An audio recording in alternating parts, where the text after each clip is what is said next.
Bonjour, ici Francesca Lévesque pour motosportquebec.ca. Je suis présentement en compagnie du PDG de la compagnie Review qui va nous expliquer un petit peu l'historique de la compagnie. Hi, how are you? I'm very well. How are you? Good, thanks. Yes. Could you explain me the history of the company? Yes.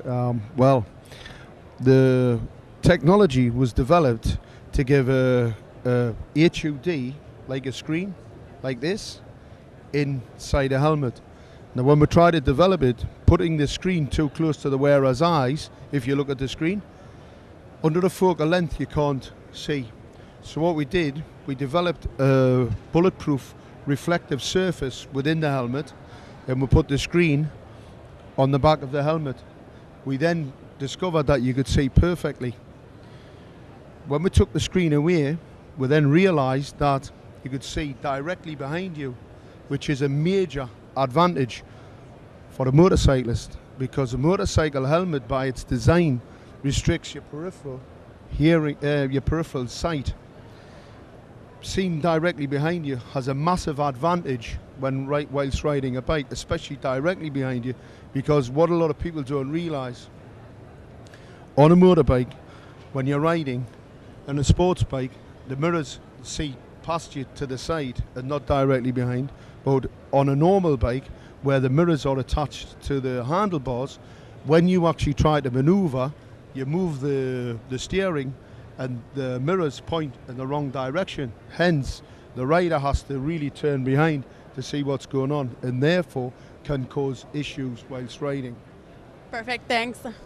Donc, pour faire une histoire courte, M. Steele m'expliquait que, dans le fond, l'historique un petit peu de la compagnie, ça a été vraiment conçu pour être capable de voir, comme vous avez pu le voir ici à l'arrière du casque, vraiment voir ce qui se passe en arrière. La visière est complètement par balle, donc ça ne se brisera pas.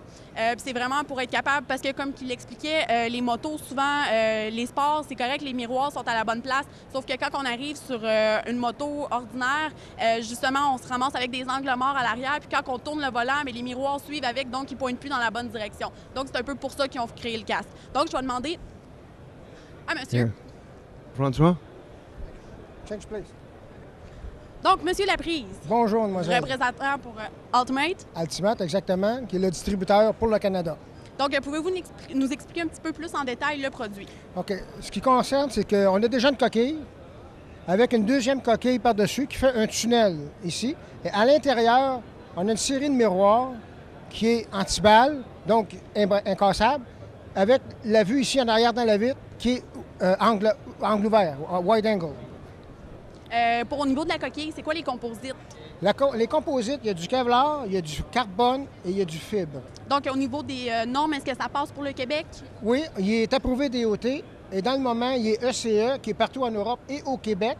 Mais pour l'Ontario, ça nous prend le DOT. Qui viennent d'être approuvés, on attend juste que qui a été fait exactement. Parfait. Est-ce qu'on pourrait avoir une petite démonstration? Ou... Certainement, vous avez un cobaye? Oui, on va demander à notre cobaye.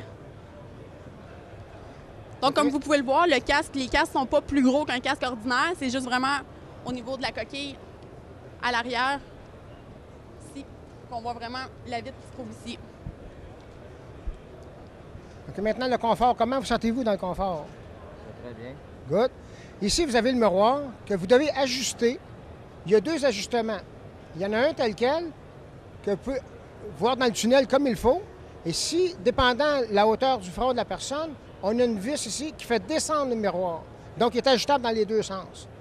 Là, maintenant, le miroir est bien ajusté. Vous voyez très bien en arrière. Je vais vous montrer le test que lorsqu'on conduit, on ne regarde pas en haut, mais réellement en avant. Mademoiselle? Ici, vous voyez, lorsque vous conduisez, vous regardez mes doigts. Est au niveau de la rue. Je vais passer ma main en arrière et sans regarder dans le miroir. Est-ce que vous voyez ma main? Oui. Donc, c'est le périphérique de l'œil qui ramasse la vue du miroir, qui ne nous dérange pas du tout. On voit en arrière et en avant en même temps. Donc, sans se fatiguer l'œil. C'est ça, puis pratique pour voir ce qui se passe en arrière, souvent ce qu'on peut malheureusement pas voir. Au niveau de la solidité, donc comme que M. Steele m'avait expliqué tantôt, c'est une vitre imbrisable. La vitre en arrière a passé le même test que la coquille. Donc, Donc, c'est pas plus... Non, c'est pas plus, c'est plus solide que la coquille, OK. même si on a un impact en arrière. Parfait, donc c'est ça. C'est sûr que vu qu'elle est anti-brisure, elle se cassera pas non plus. Pas du tout. Puis même si, admettons qu'elle se briserait, tu as 2 coquilles. C'est une deuxième coquille qui est par-dessus. Donc, vu que c'est un tunnel, on est affecté par l'autre coquille, protégé par l'autre coquille intérieure. Donc, la coquille à l'intérieur reste intacte. Elle est intacte aussi, puis même elle l'est. Elle est approuvée pour, comme on Parfait. voit ici en arrière. Réjean, penche ta tête un petit peu vers l'avant. OK. Donc, vous voyez vraiment l'angle du casque, quand même un côté assez aérodynamique. Trappe d'aération ici à l'avant, trappe d'aération ici au front. Donc, vraiment un bon concept à essayer prochainement. On va faire des tests, puis on va vous en tenir plus au courant. Merci beaucoup. Bienvenue, mademoiselle. C'était Francesca Lévesque pour motorsportquebec.ca.